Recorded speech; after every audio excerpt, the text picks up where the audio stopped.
Think back to your time in high school. Did you ever feel that you were in a prison?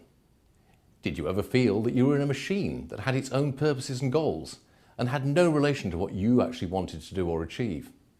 If you did, then you shouldn't be surprised, because this reflects the nature of what the modern school is. The modern school was invented by the Prussians after 1806. Before then, education was delivered in many different ways. What we think of as the school was invented in that particular time and place. And it was invented for a very particular purpose, which was to produce loyal, obedient subjects and soldiers, and people who would also be productive and obedient workers.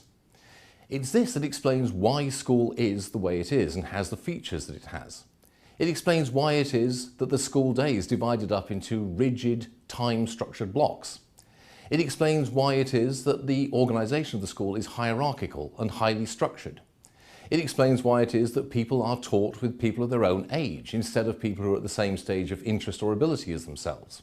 And it explains why in many school systems, one of the functions of the system is to direct people into particular life paths, to sort out young people into different kind of career groups. To the extent that education actually does take place in schools, it's a happy accident or a byproduct.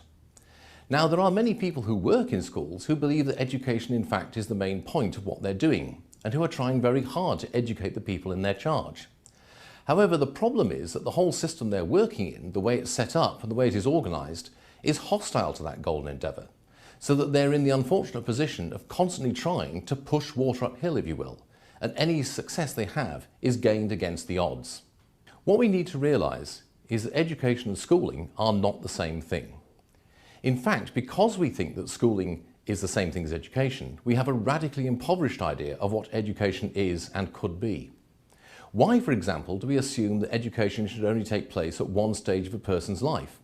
Education is something that can take place at any stage in someone's life, and indeed should do.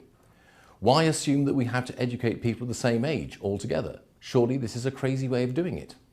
Why do we have to deliver education in the highly structured and formalised way that schools require us to do it in?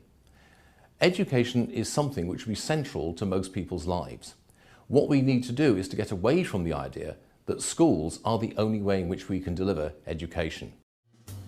I hope you really enjoyed this. Click on one of these links here to watch more and learn more.